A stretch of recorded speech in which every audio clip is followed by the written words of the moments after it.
everyone, I hope you're doing alright there. My name's Lewis. Thank you for coming along to the channel today. It's a brand new channel for me, my first time even trying YouTube or anything in this vicinity. And I'm trying something very new today, obviously. And I would normally be listening to football podcasts or football shows on my way home. So I figured, why keep listening to them? I could try and do one myself. So today I'm going to be going on to what's happened to Arsenal this season. So I myself, I'm an Arsenal fan. Have been for 20 odd years, however long it's been. And I figured if I'm going to talk about a subject to start with, I may as well talk about something that I know a bit more about, I'm a bit more passionate about it. Hopefully I'll be able to do this sort of series thing daily. That's the hope anyway. But yeah, so we're going to crack in. So what has happened to Arsenal this season? There's obviously been a lot of media coverage on the TV, on social media. Everyone seems to be commenting on what happened to Arsenal. They were meant to be the next champions, basically. And I like to think of myself as a pretty balanced Arsenal fan. I try not to get too carried away in the high times. I try not to get too low when it's going bad. Obviously that's normally a characteristic of Arsenal fans. We get carried away a little bit over the top. But yeah, so we'll get into it. So we would start with last season, okay? So obviously last season, everyone knows we lost out on the title to Man City. We didn't perform well in the cups at all. And I remember last season being disappointed, but at the same time, I knew we'd lost to a juggernaut of a team. And that sounds like a cop-out. But I feel like it is actually a reason. And I think it shows just how well Jurgen Klopp and Liverpool did in 2018-19, because they are a powerhouse, Man City. Okay, so anyway, we'll get back onto the Arsenal.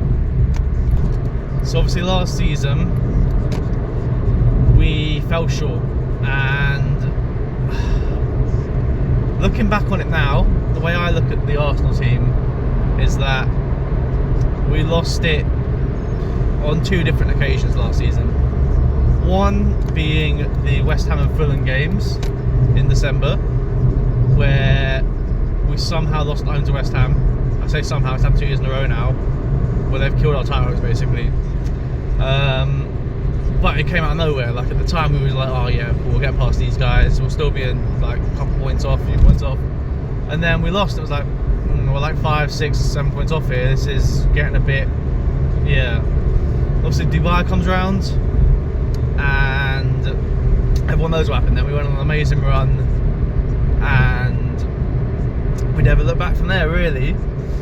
And people say, obviously, oh, you bottled it last season and stuff, and to a degree, I can see why. But my point with these past couple of seasons and this season is, I think the Arsenal squad is not comparable to the Liverpool Man City squads. I think Arteta has got every single drop out of those players this past 2 years. I think 2 seasons ago when we were top in February, March time, I think that was not planned. We were not expecting to do that. I don't think Arteta was expecting to do that. I think that was a shock to the club, to everyone, and it kind of accelerated the expectations of the club. So obviously we went from 5th to 2nd in that year, but we led for a lot of it, and the emotions of that season were heightened because it had been so long since we'd even been competing for a title that obviously fans got carried away, and it clearly affected the team, because you could see they were drained by the end of that season, and then we skip forward to the summer that year, and Declan Rice comes in, and that was a signal of intent to the league. We were like, look, we plan to stay here now. And then, like I said, last season it just fell away at the wrong time. That Villa game, that Villa game, I think, is the epitome of my point with the squad. I think we have maybe 4 world-class players off the top of my head, maybe. I think Saliba, Odegaard, Saka, Rice. I think Gabriel, you could argue, is definitely in the conversation. I think definitely in the conversation, but then with Gabriel, I do not know if it's because he's next to Saliba sometimes, or he is just world class. That's why I put him borderline.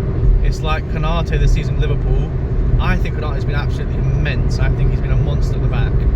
But I don't know if it's because he's next to Van Dijk, or if he's just a very good defender. You know, he could be a very good defender next to Van Dijk, who makes him look world class, or he could just be world class. But we won't know until Van Dijk's gone, which might be next season we find out. But anyway, back to what I was saying about the Villa game last season, where it all fell away. Obviously, I think the thing that we all remember that game as Arsenal fans is when we saw Havertz was playing in the number 8, which I say Arteta's squeezed every inch out, every drop out of this squad. That was the one day I remember looking at it going, I just don't know, I don't think that's right. And it proved to be the wrong choice. But he had to do it because, well, he felt he had to do it because of where we were in the season in the Champions League and the league, and we were at full throttle for that whole half season. That was our one slip, you know, and we weren't even on that one slip apparently in the end.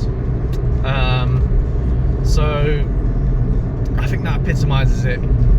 I think with Havertz, I never liked him in the 8. I didn't like him when we signed him as an 8, because we all knew that's what he was bought for. He was bought to be that number 8 when Xhaka left, and I didn't like him as an 8.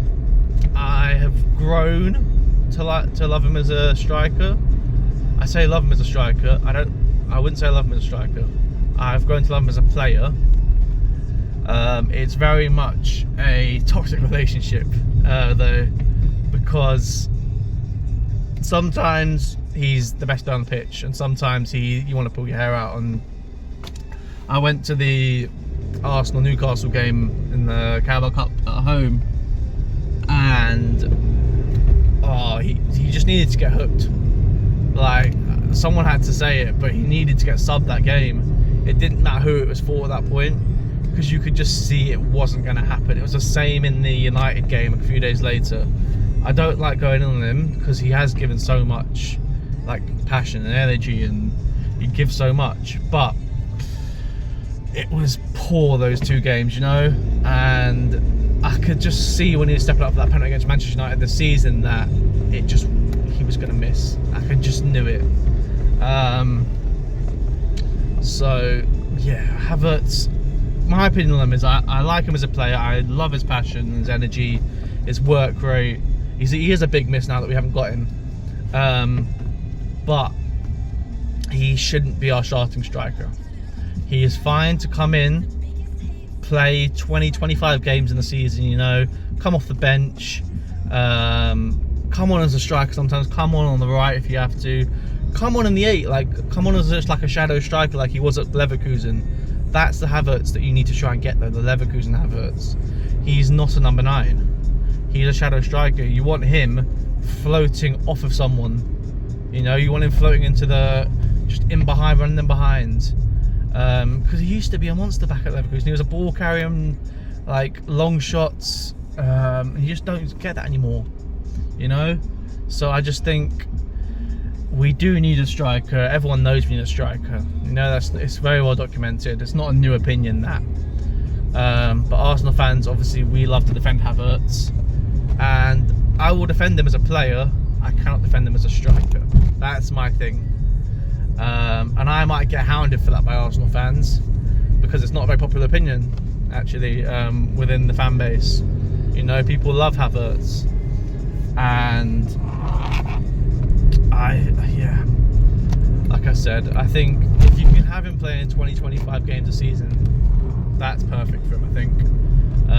To come in, be reliable. You know what you get. You know what you're going to get most of the time. You know, he will have a stinker here and there, but then that's why you don't want to be relying on him for 50 games. You know, and this hamstring injury was bound to happen at some point. It's the same with Saka.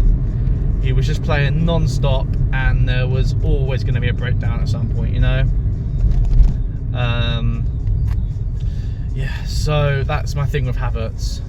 In terms of the squad makeup, this is when I pull either Mikel Arteta into it, or the board, or whoever is helping Arteta with the board, with the composition of the squad. Whether that be Edu or not, it hasn't been right. Okay, so we're looking more at this season now. So obviously we looked at the last season, going into like how he's done really well to push Man City all the way both seasons, but this season is where it was a big letdown. You know, it has been frustrating as an Arsenal fan. I'm not gonna lie. Like I said, I've tried to keep level-headed a bit more. I understand that just because you've been there for 2 years doesn't mean you're gonna win it when City do fall off. But it is very frustrating, not because we haven't won the league.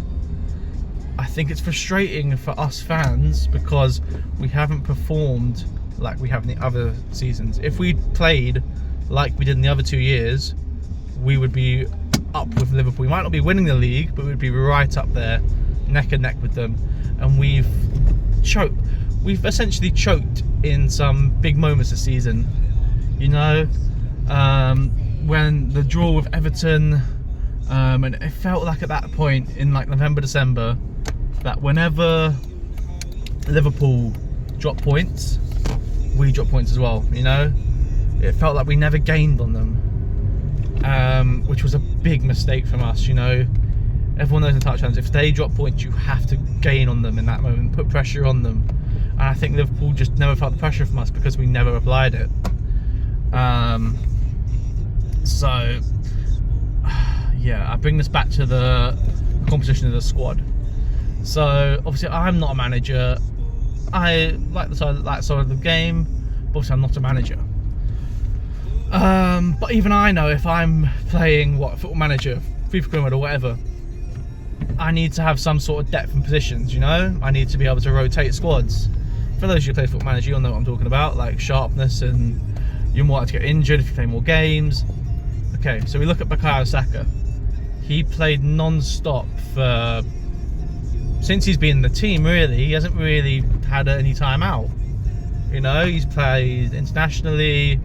He's played every 4 days for over a year straight, because obviously he had some rest time in the Europa League, but he played consistently. You know, he's a starter for England, and the injury was going to happen, because this is what Arteta needs to learn slowly, that if we're playing in the Carabao Cup, you don't need Saka against Bolton, or you should have the squad available to not have to play Saka against Bolton. You can have him on the bench, have him there as a reserve option if you need to call upon, but if you can rest him in those games, rest him.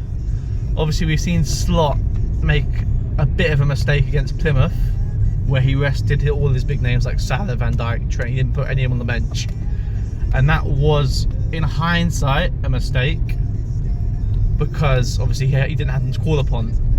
But in the long run for their season, it might, for their Champions League and Premier League seasons, it might end up working out better, because he's given them that rest. They can recharge, they can have a week off. You know, I think a week off for players nowadays is massive. You hear from like Ben Foster, you hear from other player channels like Wilson and Antonio. You hear like how much it actually means to a player to get a week off, and how much they can rest. And obviously their body's used to going full throttle every 3 or 4 days. So imagine if the body gets a week to rest, that's 2 full throttle days they normally go through that it hasn't to go through now.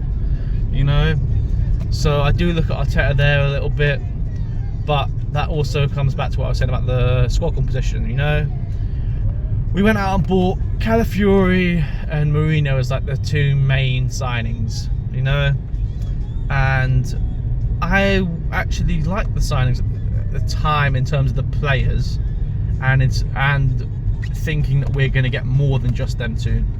That was my thing. I was like, yeah, it's good, but go get a forward. You know, go get me someone who's going to get me off my seat now. I think Marino hasn't hit the ground running, I wouldn't say. He's struggled to get himself into the team, partly due to Thomas Partey's form as well, though, because he has been unbelievable for us this season.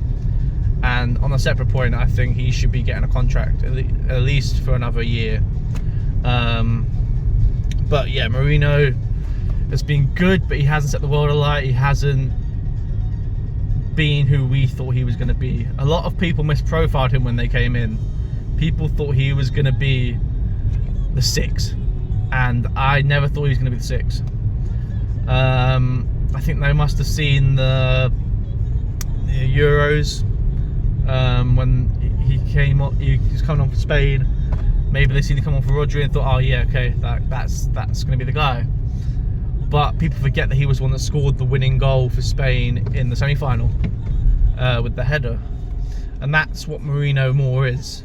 I think he's a facilitator, is what they call it now. You know, it's like a box to box, but he doesn't actually get in the boxes. And I think it was quite a weird one in terms of, you've obviously got Rice as a box to box, so you either see Rice as the long-term 6, as the pivot, and then you have Marino on the left side of that, or you see Rice as the long-term 8. But if you see Rice as the long-term 8, is Marino meant to start for you, or is Marino meant to fill in for you? This is the thing. So if he's meant to start for you, I don't know where he's meant to start. If he's meant to fill in for you, that works. You know, you can rotate him. I think he can do the Rice role, or he can do the Partey role. You know, whether he can do them as well as them, I don't know if he can. Maybe over time we'll see, and that might be a really bad opinion that comes back to bite me in the arse, but we will see. In terms of Calafiori, again, I liked it as a player after watching him in the Euros. I can't pretend like I knew a lot about him before the Euros. You know, I'd seen bits and bobs, but I had never seen him play a full 90. But yeah, he looked unbelievable in the Euros, to be honest. Like, he was Italy's best player, I thought, anyway. But if we look at hindsight, 40 mil, we didn't need it. We just didn't need it. I think we already had Timber coming back, which was like a brand new signing, and I already thought Timber was going to be our starting left back coming into the season, because I thought, to be fair, I thought we'd sell Zinchenko as well. I thought we'd sell him because I heard I seen Bayern links with him, and I thought, oh yes, perfect, get 20-25 mil for Zinchenko and move on. You know, he's been brilliant. He was brilliant for us in the first season, but he's looked a shadow of himself in this current team. He just doesn't come standards now. So I thought Timber would be our starting left back, and then I'd already heard about Lewis Skelly being trained as this potential inverted fullback. You know, I'd seen him come through as a central midfielder and left-footed, so it made sense in my head anyway. And I think you've got to look at it and go, you've got plenty of cover. You know, you've got potentially, you mentioned Tomiyasu there, which is a separate issue. Now he's out injured again this season. You know, but you've got Timber. You had Skelly coming through. Obviously, you don't know how good he's going to be, but if you're already training him up, then you know he's potentially going to come in. You have Tierney, you know, who is more than adequate. If you're keeping Zinchenko, you don't need another left-sided player. Maybe you could say, oh, but he can play centre-back. Gabriel's played almost every single game. If you want cover, fair enough, but I don't think you're paying £40 million for a cover defender. You know, City paid what, 30, 35 to 40 for Ake, but he started for them. You know, he came in and started left back at times. And it's not like Calafiore, it's not like Gabriel's getting on. It's like he's like 30 now. Calafiore's still not Calafiore, Gabriel, sorry. It's not like Gabriel's not getting on, like he's getting on a bit. He's 27, 28, he's in his prime years. Calafiore's probably going to get there in a few years' time, so maybe they look at it and go, well, he'll be ready in a few years' time when Gabriel does slow down. And it's pretty risk-free in that sense, like you're still getting money back for him. Which I can see that argument, you know, that does make sense. And like I said, I actually didn't mind the signings if you look at them as individual signings. The issue comes when you don't sign a winger and you don't sign a striker. You don't sign any sort of attacking player, you know. That's where the issue arises. I think there's so many quality players out there actually when you think about it, you know, that you could go and get. My top of my list has always been Nico Williams at Bilbao. Personally, I think you can actually get away with Havertz as a striker if you have another winger like Saka. If you have a winger like Saka who can get you 30 goals and assists a season, or you know 10 of each, or whatever it is, you know, 10 goals, 10 assists or whatever, then I think you can actually get away with having Havertz, because Havertz can essentially become like Firmino was, you know. But you either have to have a left winger like Saka, or you have to go get a prolific striker. And I think it might actually be easy nowadays to go get that winger, because strikers are.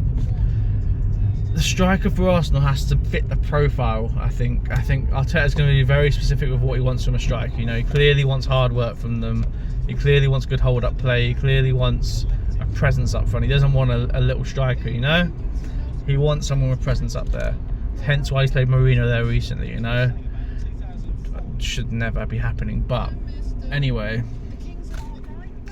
So you look out there and you go, who could they get?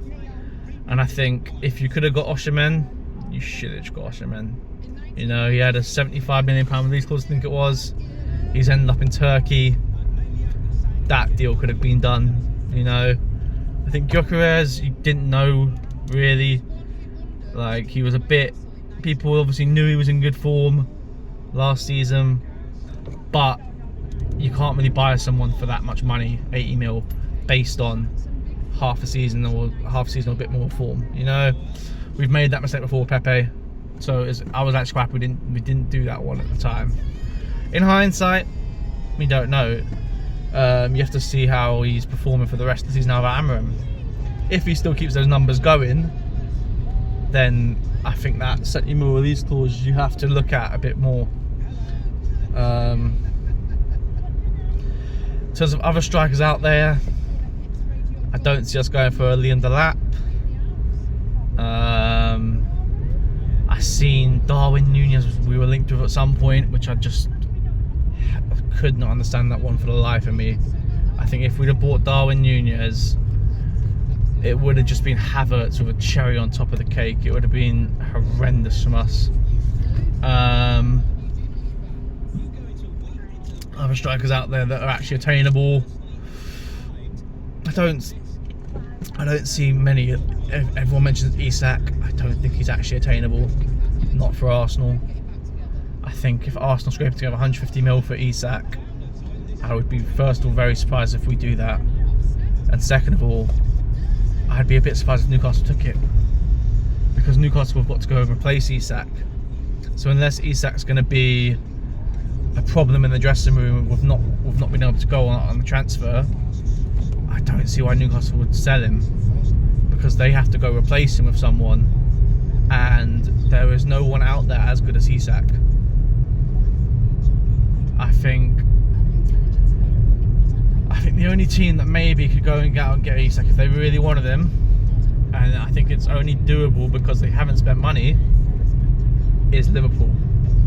I think they haven't spent money, potentially because they are waiting to see what Slot wants this summer. So they kept it back because then they can go out and get some big name if they want them. You know, if Slot wants one guy, they can go and do that deal. But yeah, I think that striker has really killed us this season. But like I said, if you're not going to have a striker signed, we need to go get a left winger. And there's a few out there you could have gotten. I would have taken Leroy Sané, you know. I know he plays on the right for Bayern now, but we saw him last season absolutely tear us apart. He had a year left on this deal. He still only has 6 months left. I don't know what's going to happen with that one. I really hope we do actually go for him, because he can play on either side. Obviously we got Sterling in as a risk, but that was a risky signing. That's not the signing we should have got done as a forward. Sterling was a free hit at the end of the transfer window for 100k a week, which we are obviously paying about 5 million for now. Maybe a bit less depending on what the actual terms are, in terms of the length of the loan. But you know, if you're going to do that, go out and get Sané if you have to, you know, because he would have been ready to go. I think it was definitely a doable deal, because he's not guaranteed minutes at Bayern Munich. New manager, don't know if he's going to get fancied. Premier League experience. He had. Don't get me wrong, he wasn't absolutely blowing everyone out the water at Bayern in that season, last season, but he's still Leroy Sané, you know. And I think if we could have got him, we should have got him. Like I said, Nico Williams obviously was heavily linked to Barcelona in the summer. I think we probably did test the waters on that one. It wouldn't surprise me if we did actually test the waters, because that release clause is so attainable, and I'm seeing a lot more links with him now than I did last summer, because obviously everyone thought he was going to go straight to Barcelona, which would have made more sense. So I think we kind of just went, yeah, we don't want to get into a pricing war, even though we probably would have beaten Barcelona in the pricing war, to be honest. But we didn't want to get into that, because then obviously the player inflates their wages and everything like that. He's already on stupid wages at Bilbao because they have no transfer fees they pay out, really, and they have to keep their players at the club. You look at Jamie Binu Gittins at Dortmund. Again, he gives me that Saka sort of qualities. He's rapid down the line, goes either way. I think you need someone like that. I think Martinelli, I love Martinelli in terms of what he was and what he showed. I remember when he was 19, I think it was around the same time. He might have been 19 when Saka was 18 or something like that. And me and my mates, we were talking, we were like, who's got the higher ceiling? And at that time, we were pretty much all saying Martinelli had a higher ceiling than Saka. From what we had seen, you know, Martinelli had played through the middle as a 9, he played on the left, he'd started more games, he was an absolute nuisance to every defender. And he's just lost that the Brazilian side to him, you know? It's a bit like Grealish at City, I think. I think it might have been coached out of him a little bit. I think he's become more efficient in terms of keeping the ball, which makes him more boring now for us, because now that we need more creators and dribblers, and that's the way football's heading now, it's going back towards ball carriers. You know, you look at Morgan Rogers this season, Mateus Cunha, who I actually think would be a brilliant signing if Arsenal can go and do that. I think that one is doable. The player would be keen. Go and get it sorted early. 60 mil. If he's as good for Wolves as he is for Arsenal, then you're laughing basically for 60 mil, you know? Because if he can get you 15 to 20 goals, and he can play off the left or striker, then yeah, go and get that done. I think that's a no-brainer, that one. But yeah, so what were we saying? Martinelli, yeah, he's just looked off it the past 18 months, I'd say. He looks like he's just lost whatever that spark inside of him, and whether he needs a move, I think it's definitely a question we need to look at. I think even if it's a loan deal, just to go out and get him playing in Spain or Germany or somewhere like that, where the league's maybe not as high a standard in terms of the bottom teams, so he can go and express himself more. He can find that love for the game again. You've seen what Anthony's done at Betis in the first few games. Martinelli's looked a lot better than Anthony in the Prem, so if he went out to Italy or Spain, he would kill it out there, I think. And I think if you give him that season out there, not only can he come back and be part of the squad again, and you might have reinvigorated Martinelli, which would be huge for us. If we had a Martinelli from 2 or 3 years ago in our squad today, massive. We wouldn't be in the situation, I don't think. I genuinely don't think that. I think if you can, especially without Saka in there, if we had that, it would have shouldered a lot more onto him, but it would have been like, people remember when we beat Man City at home last season. Martinelli came on in like the 75th minute or something. He ended up scoring or shooting the ball, which deflected in. But he was by far the best player on the pitch when he came on. He just upped the tempo of the game so much more, and that's what he can do.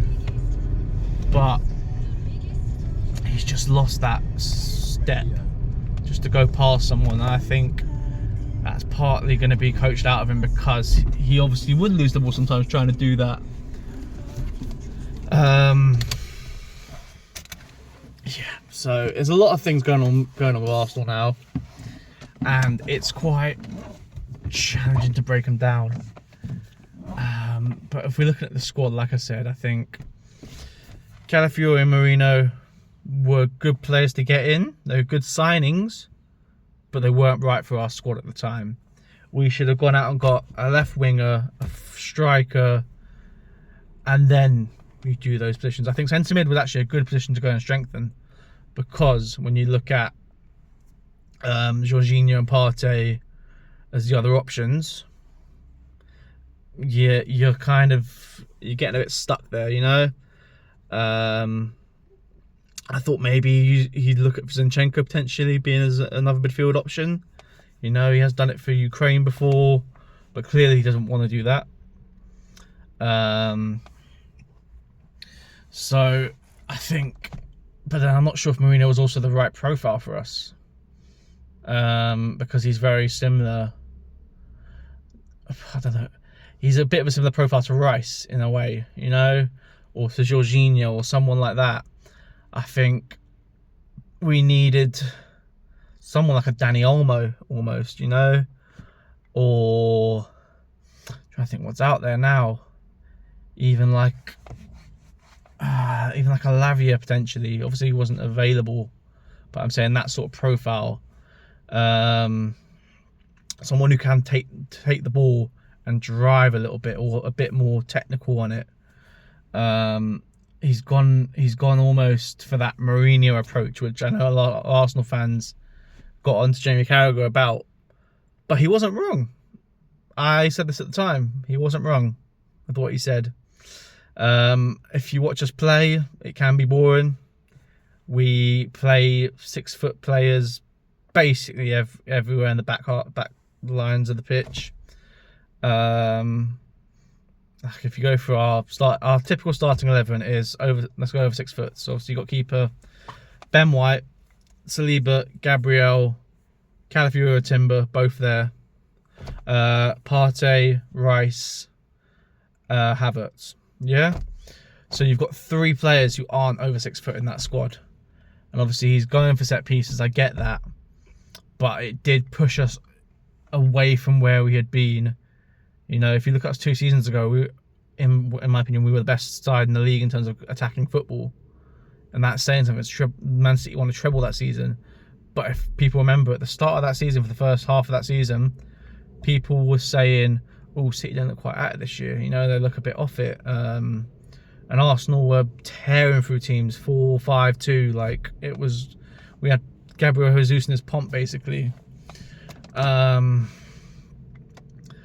And we've just gone away from that. I don't know what's happened with Arteta in that sense. I think the squad and him have been a bit scarred from the past 2 years now. I think they've got to a point where they are scared to lose. They're scared to go behind or scared to lose a game. And I think someone said it on Sky Sports, it might have been Carragher or someone like that. You cannot win the title by not losing. You know, it's just the wrong approach. I know the saying is obviously attack wins games, defense wins titles. But if you're relying on defense, you're not going to win a title. You know, you can rely on you can have a very solid defense, but you still have to have those players going forwards. You know, people will say, I don't know, Chelsea's 05 team, they still had unbelievable players going forward. You know, you still had Drogba, you still had Lampard, you still had Damien Duff. You know, like, they were killing it back then. And yeah, we've just lost that. We've got unlucky with injuries. You know, Odegaard and Saka. If you took Van Dijk and Salah out of Liverpool for 6 months, it combined, obviously, 3 months Saka, 3 months Odegaard, they would be in a very similar position to us, I think. I think Salah's been unbelievable this season. Plaudits to Liverpool for being as good as they have been. You know, I think no one's expected this to happen. And it was weird that everyone was, even I was thinking, I was like, Liverpool can have a little bit of a fall off here. Like, everyone just thought, yeah, they're going to fall off a bit. But then when you look at it, there was no reason for them to have a fall off, I guess. Because it's not like they hadn't gone for a completely different manager. They went for a manager who had similar values to Klopp. They didn't change the squad. There were no major sales. There was nothing really happening. They looked really stable. So when you think about it, it's like, there isn't much that's changed from last season. And they won't have Salah out injured for 2 to 3 months this season, hopefully, for them. So there was actually no good reason for Liverpool to fall off apart from the potential manager. But like I said, they hadn't gone for a radical change there. So it shouldn't have come as much of a shock, really. But obviously it did. And it took everyone by surprise that Arsenal had fallen off. What else can we talk? What else is there with Arsenal that's not been talked about overly by the TV?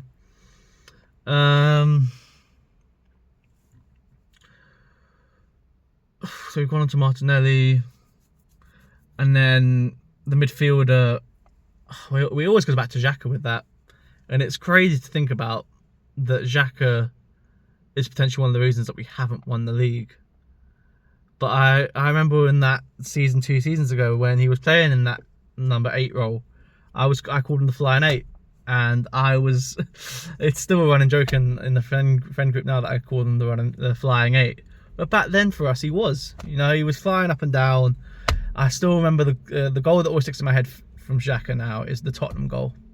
I think he took that.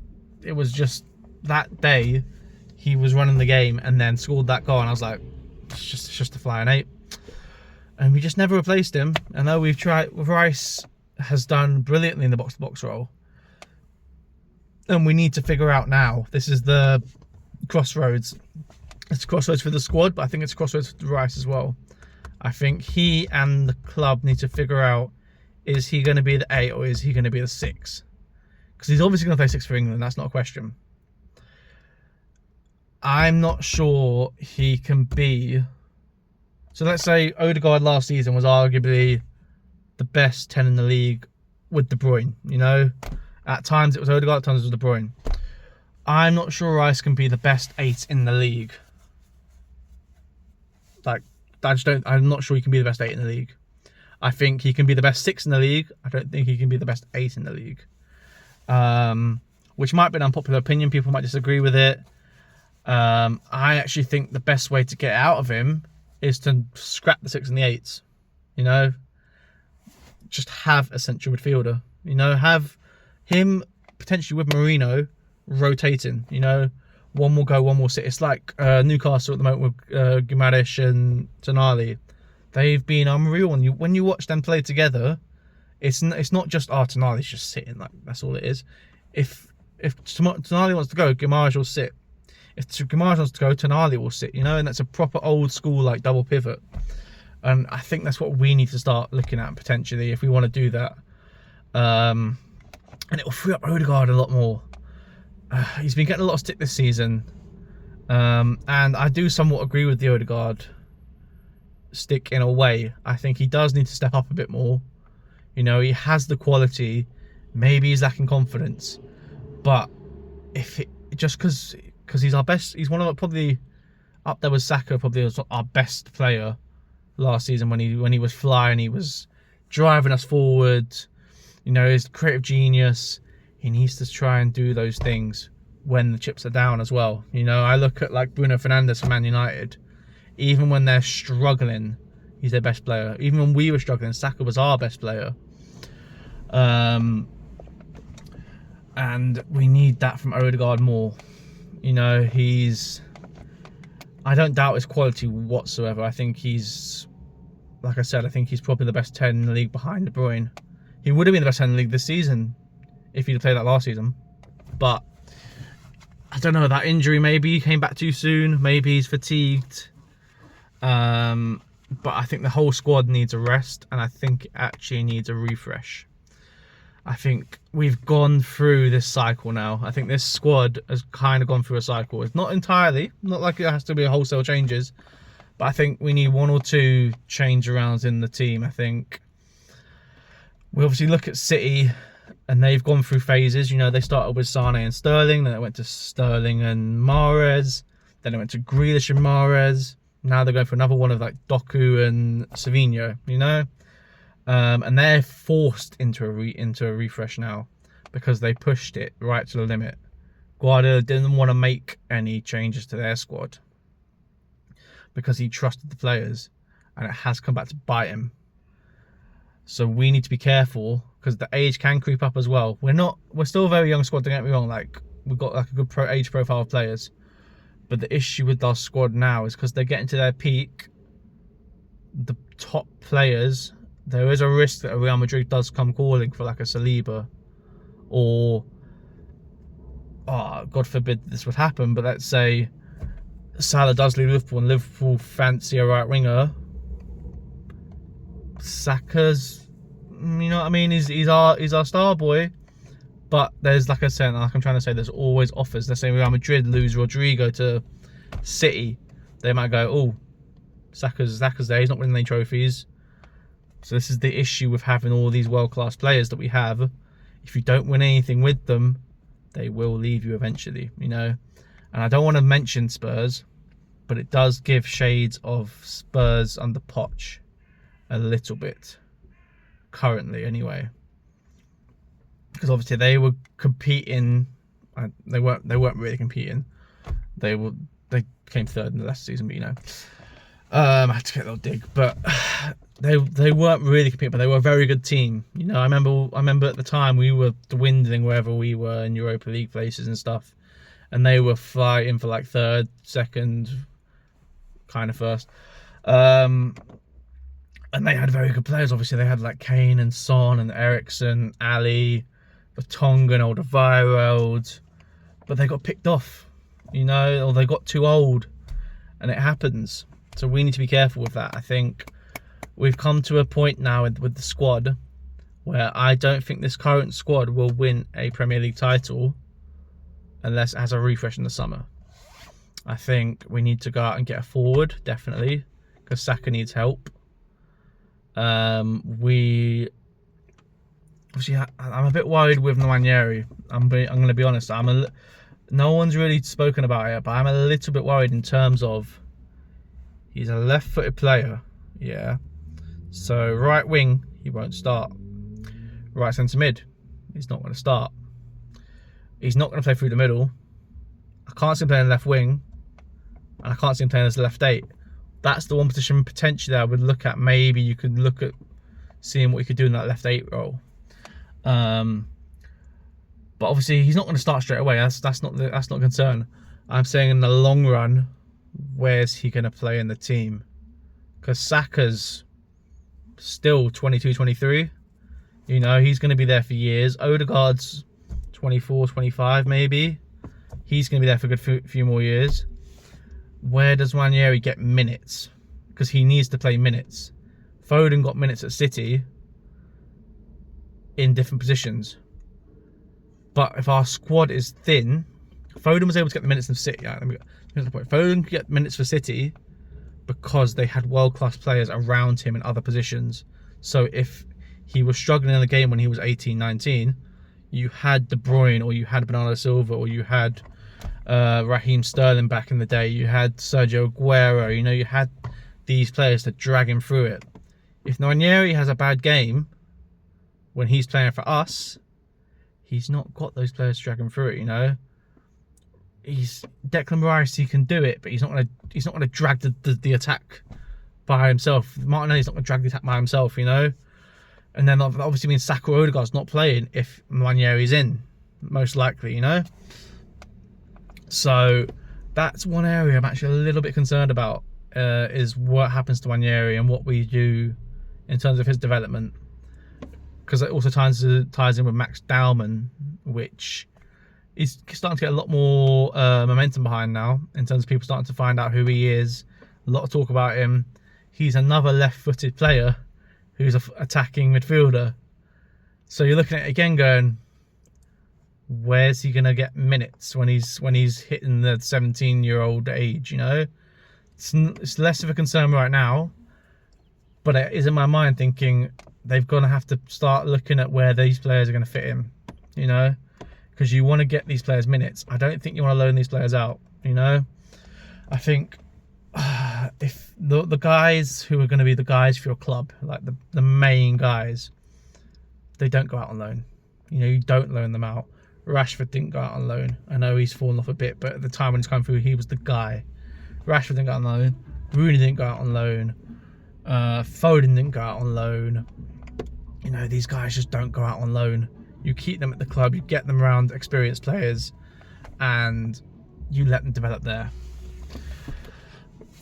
So yeah, that's just one little concern that I have going forwards. Not really concern, but like something that we need to think about as a club, because I'm not sure we're really sure what's going to happen there. But like I was saying, the crossroads has come in this summer for the team. They need to refresh it. I think defence needs to refresh a little bit, to be fair. I think it struggled with continuity. I think you've got to look at players like Zinchenko, Tomiyasu, Tierney, if he's not going to play.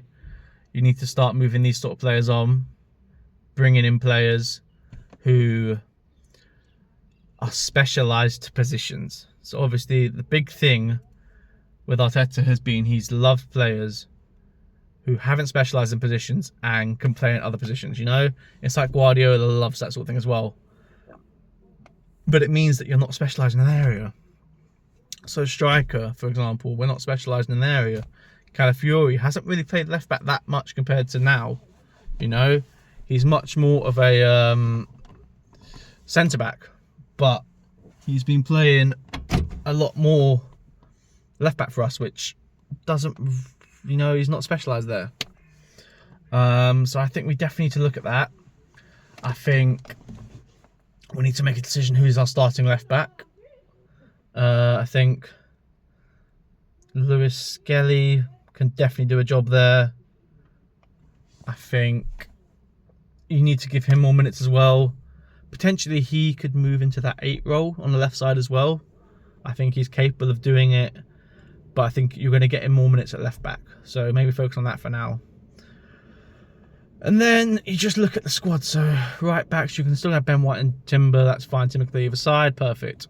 Centre backs, Gabriel, Calafiori, Saliba. White can cover there. Timber can cover there. Fine. Left back, like I said, should be fine now. But you need to start moving on like Zinchenko, Tomiyasu, Tierney. Maybe finding someone who can play centre back then, you know, or another left back or something like that, you know. DMs, I think you should sort out what's going on with Partey. I think he should get another contract. Personally, I know we've been scarred from this in the past, but I think even if you give him a year, or you give him a year with like the option of a further year if he hits 30 games next season or something, you know, because I think when he's played this season in holding midfield, we've been so much better. so much more comfortable, so much more control. Yeah.